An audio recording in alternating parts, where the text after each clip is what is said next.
Section 186. Then Yudhishthira, the son of Pandu, said to the Brahmana, Markandeya, do thou now narrate the history of Vaivaswata Manu. Markandeya replied, O king, O foremost of men, there was a powerful and great Rishi of the name of Manu. He was the son of Vivaswan and was equal unto Brahma in glory.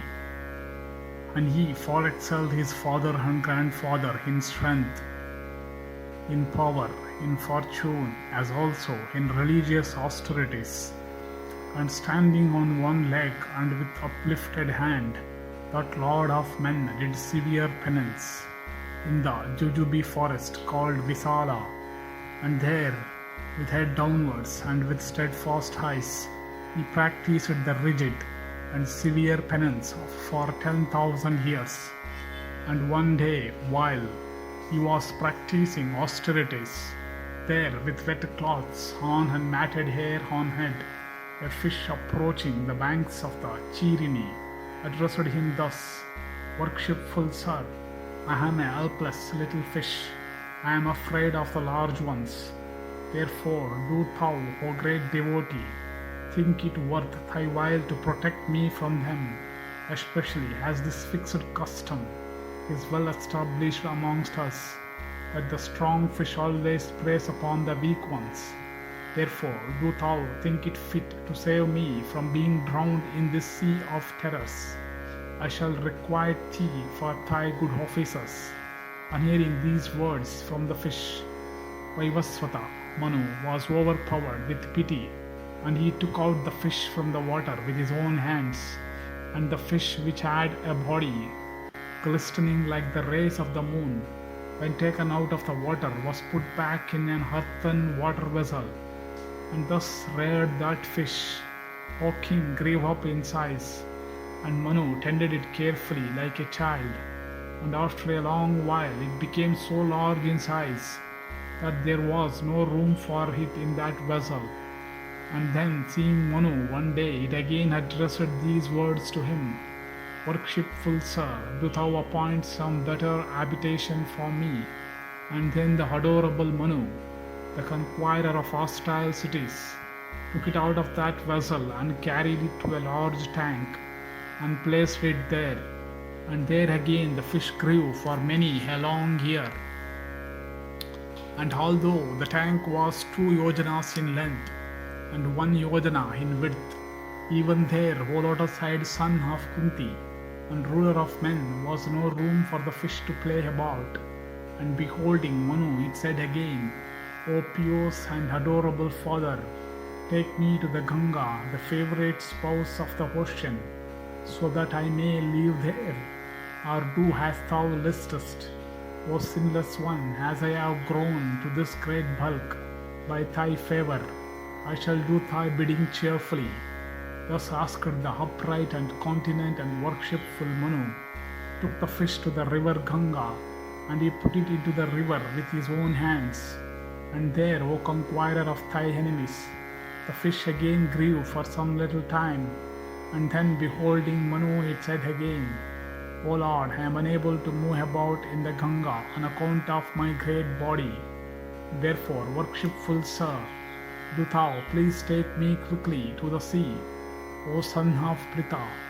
Manu, then taking it out of the Ganga, carried it to the city and consigned it there. And despite its great bulk, Manu transported it easily, and its touch and smell were also pleasant to him. And when it was thrown into the sea by Manu, it said these words to him with a smile, O adorable being, thou hast protected me with special care. Do thou now listen to me as to what thou shouldst do in the fullness of time. O fortunate and worshipful sir, the dissolution of all this mobile and immobile world is nigh at hand. The time for the purging of this world is now ripe. Therefore, do I now explain what is good for thee, the mobile and immobile divisions of the creations, those that have proper power of locomotion and those that have it not, Of all these, the terrible doom hath now approached. Thou shalt build a strong, massive ark, and have it furnished with a long rope.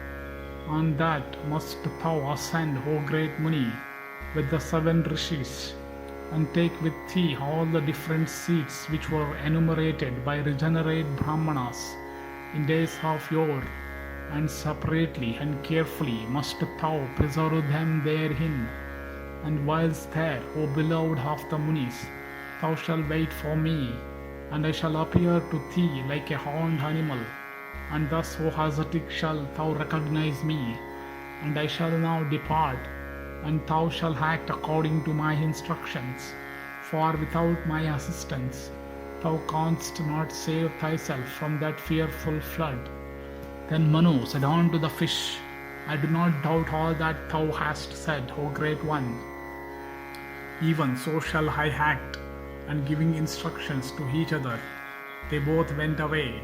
And Manu then, O great and powerful king, and conqueror of thy enemies, procured all the different seeds, as directed by the fish, and set sail in an excellent vessel on the surging sea.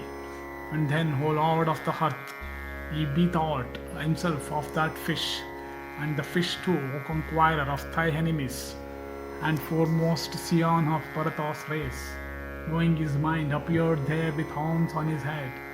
And then, O tiger among men, beholding in the ocean that horned fish emerging like a rock in the form of which he had been before apprised, he lowered the ropey noose on its head, and fastened by the noose the fish, O king, the conqueror of hostile cities, towed the ark with great force through the salt waters, and it conveyed them in that vessel on the roaring and billow-beaten sea.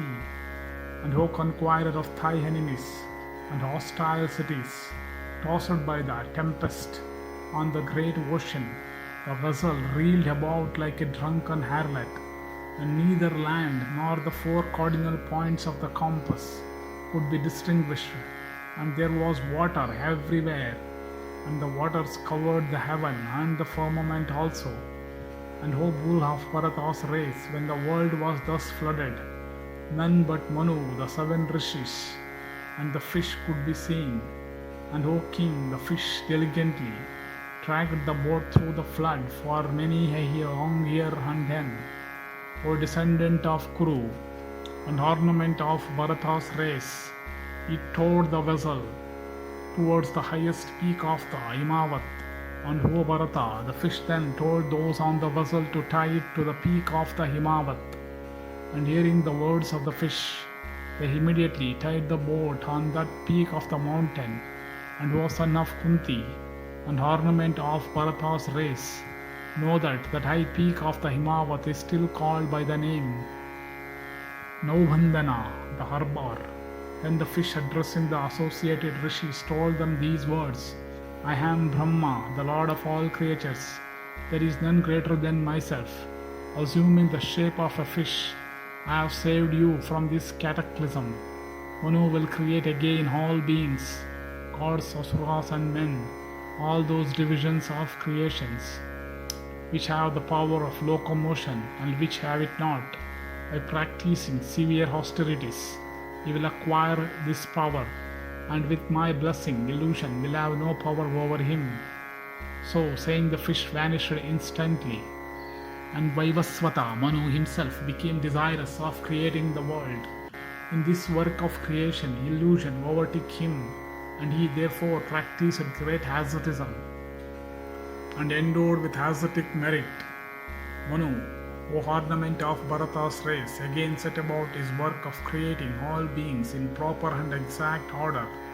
This story which I have narrated to thee, and the hearing of which destroy with all sin, is celebrated as the legend of the fish, and the man who listeneth every day to this primeval history of Manu attaineth happiness and all other objects of desire, and goeth to heaven. Thus endeth section 186 in the Markandeya-Samasya Parva of the Vana Parva.